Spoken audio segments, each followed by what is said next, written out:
Agriculture में आपका स्वागत है और आज की वीडियो में आपको बताने वाले हैं टमाटर की उन्नत खेती। सबसे पहले बात करते हैं उन्नत समय।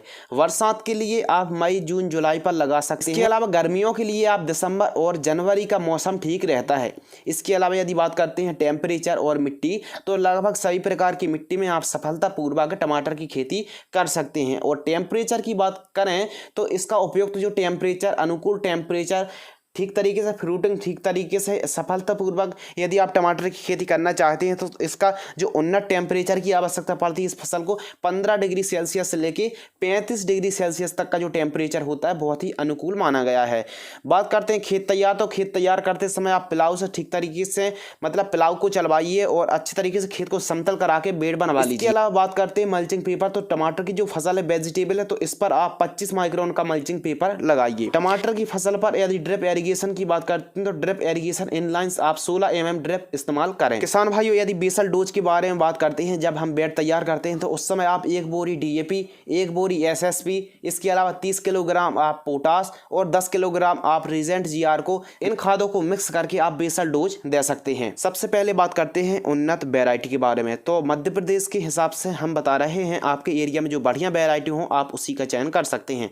सिजेंटा कंपनी की साहो, इसके अलावा सेमिनीज कंपनी का अभिलाष, इसके अलावा US कंपनी का 1501 और 1504, ये बढ़िया वैरायटी है। इसके अलावा आपके एरिया में जो क्लाइमेट्स, मौसम और मिट्टी और जलवायु के हिसाब से जो बढ़िया वैरायटी हो, आप उन्हीं हाइब्रिड वैरायटी का चयन कर सकते हैं। इसके अलावा बात करते हैं नर्सरी तैयार, तो हमारी जो नर्सरी टमाटर की 25 से 26 दिनों में नर्सरी ठीक तरीके से स्वस्थ तैयार हो जाती है। और इसके अलावा बात करते हैं पौधों की आवश्यकता, तो 1 एकड़ में हमको लगभग, यदि हम जिगजैग प्लांटेशन करते हैं और 1-1 फीट का अंतराल रखते हैं पौधे से पौधे की दूरी, तो हम एक बेड पर डबल लाइन का हम प्लांटेशन करते हैं, यानी जिगजैग प्लांटेशन करते हैं तो 15,000 से 16,000 पौधे की आवश्यकता पड़ती है। यदि हम वन लाइन पर, सिंगल लाइन पर प्लांटेशन करते हैं तो लगभग 8,000 के आसपास पौधे की आवश्यकता पड़ती है। इसके अलावा बात करते हैं 1 एकड़ पर कितना सीड्स लग जाता है, तो 1 एकड़ 50 से 60 ग्राम बीज पर्याप्त होता है। जैसे ही आपने पौध रोपाई कर दी है तो आपको ड्रिप के माध्यम से खाद को देना पड़ती है।